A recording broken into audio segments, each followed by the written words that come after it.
ករណីគ្រោះថ្នាក់ចរាចរណ៍បណ្ដាលឲ្យមនុស្សម្នាក់ស្លាប់បាត់បង់ជីវិតនិងមនុស្សម្នាក់រងរបួសទៀតហើយប្រិយមិត្តជនបន្ទាប់ពីធ្វើការបើកបរស្របទិសគ្នានៅលើផ្លូវកប់ស្រូវសកាត់គោលការណ៍នៅចំណុចស្តុបតែម្ដងបណ្ដាលបុកអូសជាច្រើនម៉ែត្រតែម្ដងបណ្ដាលឲ្យមនុស្សទៀតចូលបាទក្នុងកង់រថយន្តទាំងពីរបាទតែ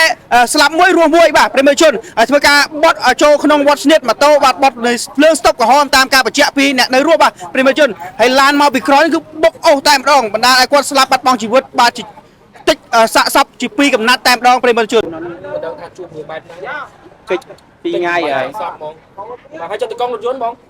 គេគាត់បានគាត់កាន់ឲ្យកងរថយន្តណាបងអត់ដឹងទេប្រិយមិត្តជនលើកឡើងទៅដល់នោះឥឡូវតែភ័យបងណាអត់ដឹងចាប់អារម្មណ៍ទៅកងអូបងហើយសំណាងហើយបងឯងមកសំណាងលើសំណាងហើយបងវាឃើញមាត់ចេះឥឡូវមានមួយតែកងហ្នឹងបងជួយខាងមុខខាងក្រោយបងបាទគាត់អ្នកឌុបបាទធ្វើការបត់ទៅតាណាពីកាណាមកណាការបត់ទៅហ៎គាត់យើងត្រូវបត់ទៅឆ្វេងបត់ចូលវត្តស្នៀតបងណាវត្តស្នៀតតែឡានមកត្រង់ឡានអញ្ចឹងហូរត្រង់គ្នាអញ្ចឹងត្រង់ឡានមកត្រង់ហើយអូសក្រួយអូសតែម្ដងមកណាបាទកាន់អូសមករហូតទៅនេះតាំងពីដំបូងស្តុបបងស្តុបលឿងស្តុបក្រហមក្រហមបានយើងអែបយើងជីមកពងជីដូចគ្នាយើងមិនមែនជីពងឆ្លងទេណាជីស្មើគ្នាមកមុខអញ្ចឹងទៅដល់ហើយយើងបញ្ឆិតបត់មកអែបចាំឆ្លងនេះ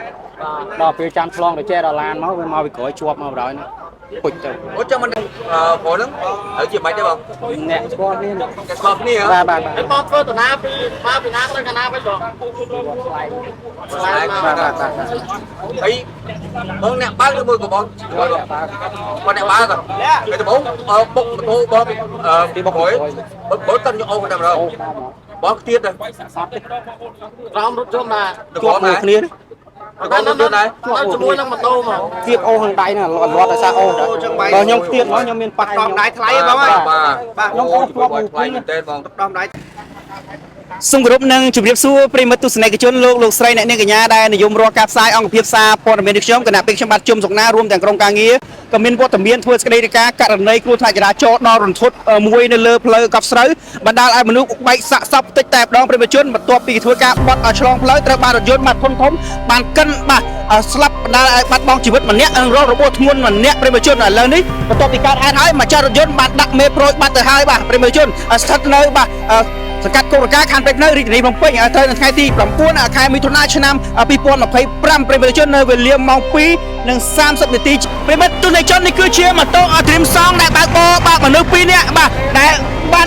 រថយន្តបាទបុកអូសតាំងពីភ្លើងស្តុបរហូតមកដល់ចំណុចទីតាំងកន្លែងកើតហេតុនេះគឺបានគៀងជាប់តែម្ដងតែសំណាងល្អជាបងប្រុសម្នាក់ដែលរួចផុតអាយុជីវិតក្នុងករណីគ្រោះថ្នាក់ចរាចរណ៍នេះបាទតែជាអកុសលបងប្រុសម្នាក់ទៀតបានស្លាប់បាត់បង់ជីវិតនៅក្រោមកង់រថយន្តកុងតឺន័រតែម្ដងហើយតាមការបញ្ជាក់ក្នុងការបើកបរនេះគឺគាត់បាន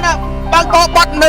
ចំណុចលើភ្លើងស្តុបមកវត្តស្នៀតនេះគឺភ្លើងស្តុបក្រហមបាទតាមការបញ្ជាក់ហើយរថយន្តក៏បានមកត្រង់មិនមានការចាប់ប្រាំងនោះទេម៉ូតូក៏បានបត់ឆ្លងគឺបានបុកឲ្យពេញទំហឹងអូសមកតែម្ដងបាទហើយចំណែកឯសាកសពបាទបងប្រុសម្នាក់ទៀតគឺតិចម៉ត់តែម្ដងបាទដាច់ជាពីរតែម្ដងប្រិយមិត្តជនមានការរន្ធត់ជាខ្លាំងប្រិយមិត្តជនយើងឃើញថាករណីចរាចរណ៍មានសង្កតែរាល់ថ្ងៃសូមមេត្តាបើកបរឲ្យមានការប្រុងប្រយ័ត្នឲ្យបានខ្ពស់ក្នុងការបើកបរលើដងផ្លូវមិនថាយប់មិនថាថ្ងៃបាទគឺមានសង្កតែគ្រប់ពេលវេលាតែម្ដងបើសិនជាបងប្អូនបើកបរខ្វះការប្រុងប្រយ័ត្ននៅក្នុងផ្លូវបំបែកនៅផ្លូវចំណុចណាមួយគឺថាជួបករណីចរាចរណ៍ហើយបាទគឺករណីចរាចរណ៍គឺកាច់សាហាវមែនទែនបាទស្លាប់ភ្លាមមិនមានថ្នាំព្យាបាលនោះទេហើយយើងឃើញថាករណីចរាចរណ៍អត់មានផលចំណេញអ្វីទេនៅពេលដែលយើងជួបករណីគ្រោះថ្នាក់ចរាចរណ៍មានតែខាតបង់ទ្រព្យសម្បត្តិលុយកាត់ពេលវេលានិងមានការយំសោកបាត់បង់សមាជិកគ្រួសារណាមួយតែប៉ុណ្ណោះខ្ញុំបានធ្វើការផ្សាយជារឿយៗក៏មានការស្នើសុំឲ្យមានការបើកបរមានការប្រុងប្រយ័ត្នឲ្យបានខ្ពស់នៅលើដងផ្លូវប្រិយមិត្តជនសូមគោរពបាទច្បាប់ចរាចរណ៍បើកបរបាទគោរពភ្លើងស្តុបផ្លូវអត្តភាពកង្វះជែងផ្លូវតំបន់គ្រោះថ្នាក់ទុកឲ្យផ្លូវអត្តភាពគេទៅមុនឲ្យប្រិយមិត្តជនតាមការបញ្ជាក់ពីសាក់សីបងប្រុសដែលរងរបួសនេះគឺថាគាត់ធ្វើដំណើរទៅរកបាទទិញគោបាទនៅម្ដុំនៅវត្តស្នៀតឯណោះប្រិយមិត្តជនធ្វើការមកដល់ចំណុចទីតាំងកន្លែងកើតហេតុនេះគឺធ្វើការបត់ចូលតាមប្រឡោះវត្តស្នៀតបាទខាងទ្វារវត្តស្នៀតក៏ត្រូវបានរថយន្តធំនេះគឺបើកមកបុកពេញទំហឹងតែម្ដងបាទដោយការបញ្ជាក់គឺភ្លើងស្តុបក្រហមទាំងអស់គ្នាប្រិយមិត្តជននេះយើងទុកឲ្យកម្លាំងជំនាញសមត្ថកិច្ចចរាចរណ៍ធ្វើការតាមនីតិវិធីចរាចរណ៍ផ្លូវគោកបាទហើយខាងណាខុសខាងណាត្រូវយើងទុកឲ្យកម្លាំងជំនាញចាត់ការតាមនីតិវិធីប្រិយមិត្តជនចូលរួមគ្រប់ច្បាប់ ចរាចរណ៍ទាំងអស់គ្នាបើកបរលើដងផ្លូវបាទតាមបណ្ដាផ្លូវមហាវិថីឈ្នះយើងឃើញថាចរាចរណ៍លើដងផ្លូវគឺសុទ្ធតែជាប្រភេទរថយន្តឡានដឹកធុនធំបាទសូមមេត្តាប្រុងប្រយ័ត្នឲ្យបានខ្ពស់ក្នុងការបើកបរដោយមានការបើកបរមិនថាម៉ូតូមិនថារថយន្តធុនទូចបាទរថយន្តធុនធំសូមគោរពនិងឲ្យផ្លូវអត្ថភាពទាំងអស់គ្នាជៀសវាងករណីចរាចរណ៍ណាមួយកាត់ឡើងបាទយើងដឹងថាករណីចរាចរណ៍មិនមានផលចំណេញអ្វីនោះទេក្នុងការបាត់បង់